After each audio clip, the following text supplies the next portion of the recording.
Kita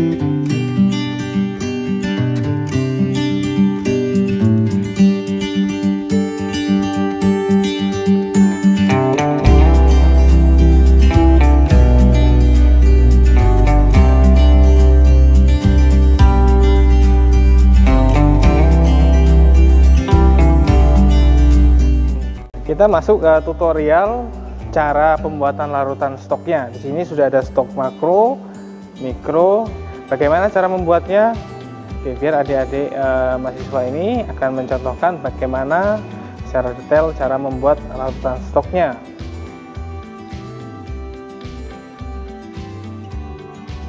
Oke, bahan-bahan yang digunakan antara lain stok hara makro, kemudian hara mikro, ada aqua desteril, kemudian ada potongan kertas, mungkin nanti kertas alas untuk timbang, dan alat-alat yang digunakan antara lain ada pipet serta bol pipetnya, kemudian ada Erlenmeyer, ada beaker glass, ada juga gelas ukur, ada botol regen untuk meletakkan bahan stok, kemudian ada neraca analitis digital, ada juga botol semprot, termometer, spatula.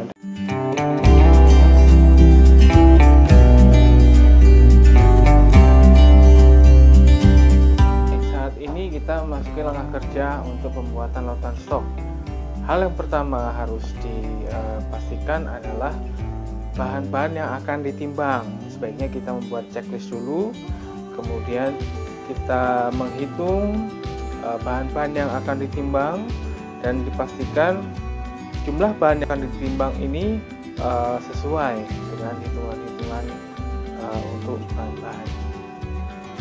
Setelah kita melakukan perhitungan dengan cermat dan teliti, kemudian kita melakukan penimbangan dari bahan-bahan yang sudah kita hitung tadi, dari larutan stok A dan sampai stok F. Kemudian lakukan penimbangan dengan hati-hati juga, karena jika kita sudah menimbang larutan stok mikro dengan jumlahnya yang sangat sedikit, itu pasti terkadang ada kesalahan-kesalahan dalam penimbangan.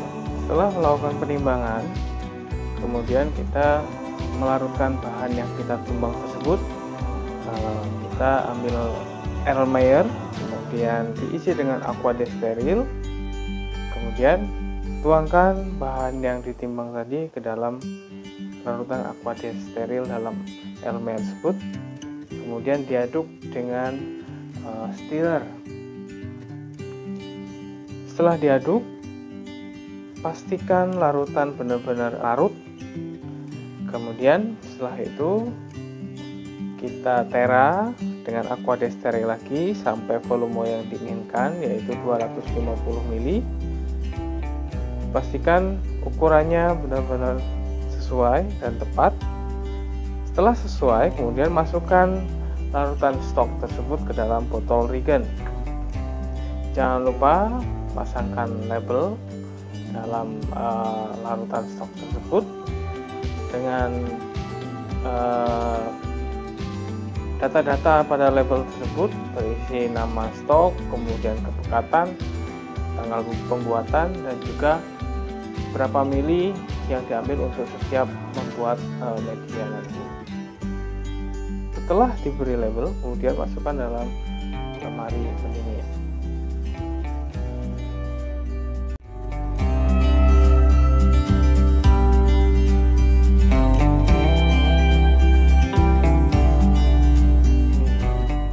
Dan selanjutnya ini adalah untuk larutan stok E. Kenapa larutan stok E? Nah, stok E ini merupakan larutan stok Fe47H2O dengan penambahan chelating agent Na2-EDTA. Nah, ini adalah stok besi yang memang kita harus buat dengan teknik khusus, yaitu dengan penghangatan pada Na2-EDTA-nya. Nah, yang pertama kita timbang kedua bahan tersebut. Kemudian yang dilarutkan pertama adalah Na2-EDTA yang kita masukkan dalam 100 ml aqua steril. Kemudian dipanaskan dan tetap diaduk. Nah, kita menggunakan termometer untuk cek kenaikan suhu. Setelah suhu mencapai 50 derajat Celcius pada larutan Na2-EDTA-nya itu, kemudian kita masukkan larutan FeSO4 7H2O yang sudah dilarutkan terlebih dahulu. Kita masukkan pelan-pelan sambil diaduk dengan stirrer, dan jangan sampai suhu di atas 60 derajat Celcius. Dan kemudian setelah larut, stok E tersebut akan berwarna kuning jernih. Nah, setelah jadi, kemudian masukkan dalam botol regen, pera dengan aqua steril sampai 250 ml, kemudian tutup dengan plastik hitam atau aluminium foil, kemudian simpan dalam lemari pendingin.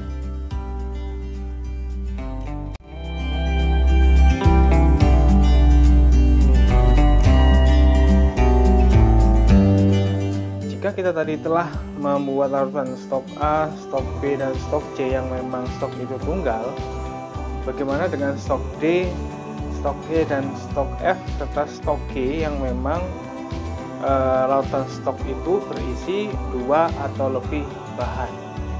Oke, kita ambil contoh pembuatan larutan untuk stok F. Di situ ada sekitar 7 bahan ya.